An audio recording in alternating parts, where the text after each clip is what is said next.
जर तुम्ही सध्या रिकामे बसला असाल तर हा मोकळा वेळ तुमच्यासाठी एखाद्या वरदानापेक्षा कमी नाही. कारण हाच वेळ तुम्हाला 2 रस्ते दाखवतो. एक तर हळूहळू आयुष्य वाया घालवण्याचा किंवा स्वतःला बदलून आयुष्याला एक नवी दिशा देण्याचा. आता हे पूर्णपणे तुमच्यावर अवलंबून आहे की तुम्ही या फ्री टाईमचा वापर कसा करता. आता तुम्ही विचार करत असाल की रिकाम्या वेळात नक्की करायचं तरी काय. म्हणूनच आज मी तुमच्यासोबत अशा 10 हॅबिट्स शेअर करणार आहे ज्यांचा जर तुम्ही तुमच्या आयुष्यात समावेश केलात तर काही महिन्यांतच तुम्हाला स्वतःमध्ये एक कमालीचा आत्मविश्वास आणि पॉझिटिव्हिटी दिसेल. चला तर मग आपल्या या सुंदर प्रवासाची सुरुवात करूया. आणि हो, चॅनलवर पहिल्यांदाच आला असाल तर सबस्क्राईब नक्की करा. Learn new skills. आजच्या डिजिटल युगात घरात बसून काहीतरी नवीन शिकणं खूप सोपं झाले. यासाठी मोठे कोर्सेस किंवा खूप पैसे खर्च करायची गरज नाही. जसे की जर तुम्हाला कम्प्युटरमध्ये इंटरेस्ट असेल तर तुम्ही वेब डिझायनिंग, कोडिंग किंवा सोशल मीडिया मॅनेजमेंट शिकू शकता. जर तुम्हाला कुकिंगमध्ये इंटरेस्ट असेल तर तुम्ही नवनवीन रेसिपीज, बेकिंग किंवा फूड प्रेझेंटेशन शिकू शकता. आणि जर तुम्ही थोडे क्रिएटिव्ह असाल तर तुम्ही सिंगिंग, डान्सिंग, पेंटिंग यासारख्या गोष्टी शिकू शकता. याचा फायदा असा होईल की हळूहळू तुम्ही त्या कामात उत्तम होत जाल. मग तो फक्त छंद राहणार नाही तर तुमच्यासाठी काम, पैसे आणि प्रगतीचे साधन बनू शकतो. त्यामुळे माझा सल्ला हाच आहे की आजच छोट्या गोष्टींपासून सुरुवात करा. रोज 15 ते 20 मिनिटे नवीन स्किल शिकण्यासाठी द्या. हळूहळू तुम्हाला त्यात मजाही येईल आणि हाच तुमच्या आयुष्यात एक मोठा बदल घेऊन येईल. ध्येय निश्चित करा आणि त्यांचा आढावा घ्या.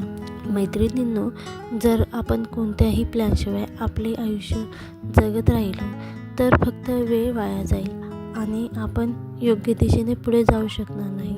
म्हणूनच ध्येय निश्चित करणे आणि वेळोवेळी त्यांचा आढावा घेणे खूप गरजेचे आहे. तुम्ही तुमच्या फ्री टाईममध्ये शांतपणे बसून विचार केला पाहिजे की येत्या 1 महिन्यात काय साध्य करायचे आहे आणि पुढील 6 महिन्यात काय मिळवायचे आहे. त्यानंतर त्यासाठी 2-3 छोटी ध्येय तयार करा. पण फक्त ध्येय ठरवून काम होणार नाही. तुम्हाला रोज त्या गोल्ससाठी थोडी मेहनत घ्यावी लागेल. उदाहरणार्थ, जर तुमचे ध्येय इंग्लिश स्पीकिंग इम्प्रूव्ह करणे असेल तर रोज 30 मिनिटं पूर्ण लक्ष देऊन सराव करा. पहिले 10 मिनिटे एखादा इंग्रजी व्हिडिओ किंवा पॉडकास्ट ऐका आणि त्यातील शब्दांचे उच्चार समजून घ्या. पुढचे 10 मिनिटं इंग्रजी वर्तमानपत्र किंवा कथेचे एखादे पान मोठ्याने वाचा, ज्यामुळे जिभेला वळण पडेल. शेवटचे 10 मिनिटे दिवसभरात तुम्ही काय केले हे स्वतःशीच किंवा आरशासमोर उभे राहून इंग्रजीत बोलण्याचा प्रयत्न करा. यासोबतच प्रत्येक आठवड्याला किंवा महिन्याला आपल्या ध्येयांचा आढावा घ्या. तुम्ही ध्येयाच्या किती जवळ पोहोचला आहात, कोणत्या गोष्टी चांगल्या झाल्या आणि कोणत्या गोष्टींमध्ये अजून सुधारणा करायची आहे हे तपासून पहा. अशा प्रकारे जेव्हा तुम्ही तुमचे ध्येय निश्चित करून त्याचा आढावा घेत राहाल तेव्हा तुम्ही स्वतःची प्रोग्रेस ट्रॅक करू शकाल. योग्य दिशेने वाटचाल करत राहा आणि आयुष्यात सातत्याने प्रगती अनुभवत राहाल. लक्षात ठेवा, रोज छोटी पावले टाका, कन्सिस्टन्सी ठेवा आणि हळूहळू मोठे बदल आपोआपच घडतील. Success is the sum of small efforts repeated daily. Communication skill. मैत्रिणींनो, समजा तुमच्याकडे एक भारी आयडिया आहे किंवा तुम्ही तुमच्या कामात खूप टॅलेंटेड आहात, पण जर तुम्ही ती गोष्ट समोरच्या व्यक्तीला स्पष्टपणे आणि आत्मविश्वासाने सांगूच शकला नाही तर काय होईल? तुमचं ते टॅलेंट अपूर्णच राहील. म्हणूनच आजच्या काळात कम्युनिकेशन स्किल ही खूप महत्त्वाची स्किल मानली जाते. अनेकदा लोकांना वाटतं कम्युनिकेशन म्हणजे फक्त बोलणं, पण तसं नाही.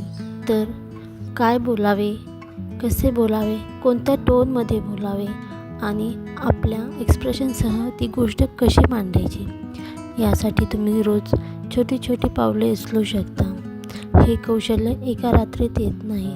त्यासाठी तुम्हाला रोज छोटी छोटी पावले टाकावी लागतील.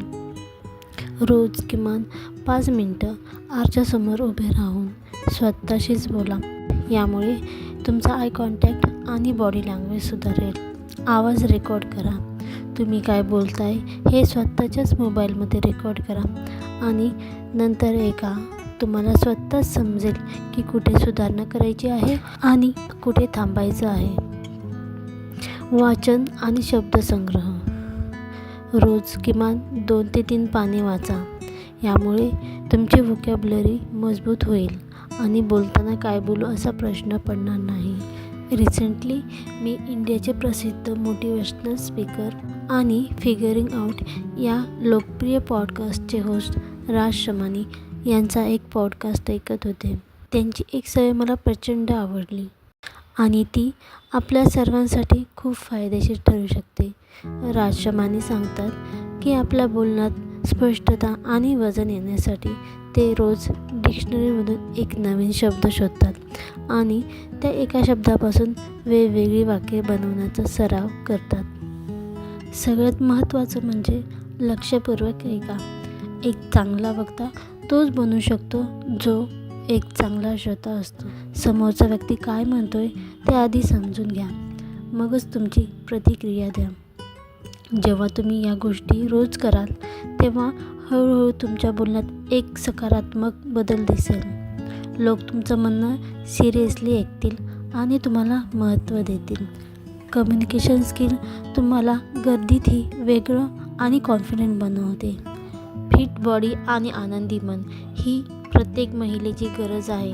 घरच्या कामात स्वतःच्या आरोग्याकडे दुर्लक्ष करू नका. रोज फक्त 15 ते 20 मिनिटे योगा, हलका व्यायाम किंवा तुमच्या आवडत्या गाण्यावर डान्स करा. यामुळे शरीरात दिवसभर ऊर्जा टिकून राहते. घरची दगदग आणि चिडचिड कमी करण्यासाठी मेडिटेशन खूप गरजेचं आहे. रोज सकाळी किंवा संध्याकाळी फक्त 5 मिनिटे शांत ठिकाणी डोळे बंद करून बसा आणि केवळ तुमच्या श्वासावर लक्ष केंद्रित करा. मन खूप शांत होईल. कृतज्ञता व्यक्त करा. माझ्याकडे हे नाही ते नाही म्हणून रडण्यापेक्षा तुमच्याकडे जे काही चांगलं आहे, सुंदर कुटुंब, राहायला घर, चांगलं आरोग्य, त्याबद्दल देवाचे किंवा निसर्गाचे आभार माना. जितके कृतज्ञ राहाल तितका आनंद वाढेल. तुम्ही गृहिणी असाल किंवा वर्किंग वुमन, घरात असतानाही स्वतःला नीटनेटके आणि स्वच्छ ठेवा. चांगले कपडे घालणे, स्वतःची त्वचा आणि केसांची काळजी घेणे याला ग्रूमिंग म्हणतात. यामुळे अंतर्गत आत्मविश्वास प्रचंड वाढतो. स्वयंपाक करताना, घरची कामं करताना किंवा वॉक करताना गाणी ऐकण्याऐवजी प्रेरणादायी गोष्टी, यशस्वी महिलांच्या यशोगाथा किंवा माहितीपूर्ण पॉडकास्ट ऐकण्याची सवय लावा. यामुळे विचार करण्याची पद्धत बदलते. पुस्तके आपली सर्वात चांगली मित्र असतात. रोज दुपारी किंवा रात्री झोपण्यापूर्वी 10-15 मिनिटे एखादं चांगलं सेल्फ हेल्प किंवा सकारात्मक पुस्तक वाचा. यामुळे तुमचं ज्ञान आणि विचार करण्याची पद्धत समृद्ध होईल. मैत्रिणींनो, छंद जोपासा. आयुष्य म्हणजे फक्त काम आणि जबाबदाऱ्या नाही. जर आपण फक्त घर, नोकरी यातच अडकून राहिलो तर हळूहळू आपला आनंद कुठेतरी हरवून जाईल. पण यावर एक अगदी सोपा उपाय आहे जो तुमच्या आयुष्यात पुन्हा एकदा आनंदाने रंग भरू शकतो आणि तो उपाय म्हणजेच तुमचा छंद. जेव्हा आपण फक्त कामात व्यस्त राहतो तेव्हा आपलं मन थकतं आणि मग येतो स्ट्रेस. छंद हा वेळेचा अपव्यय नाही, तर तो तुमच्या आत्म्याला दिलेला विसावा आहे. जेव्हा तुम्ही तुमच्या आवडीचं काम करता, मग ते लिहिणं असो, फोटोग्राफी असो, कुकिंग असो, गिटार वाजवणं असो, ट्रेकिंगला जाणं असो किंवा झाडांची काळजी घेणं असो, तेव्हा तुमचा मेंदू डोपामाइन नावाचं हॅप्पी हार्मोन रिलीज करतो. तुमचा संपूर्ण ताण एका मिनिटात गायब होतो. जो व्यक्ती विकेंडला किंवा फावल्या वेळेत आपला छंद जोपासतो तो आपल्या मुख्य कामात जास्त क्रिएटिव्ह आणि वेगाने काम करू शकतो. छंद हा असा एक मार्ग आहे जो तुम्हाला जगाच्या गर्दीत स्वतःला हरवून देण्याऐवजी स्वतःला शोधायला मदत करतो. तर आजच विचार करा, तुमचा असा कोणता छंद आहे जो तुम्हाला सर्वात जास्त आनंद देतो आणि मग त्याला तुमच्या रुटीनमध्ये पुन्हा जागा द्या.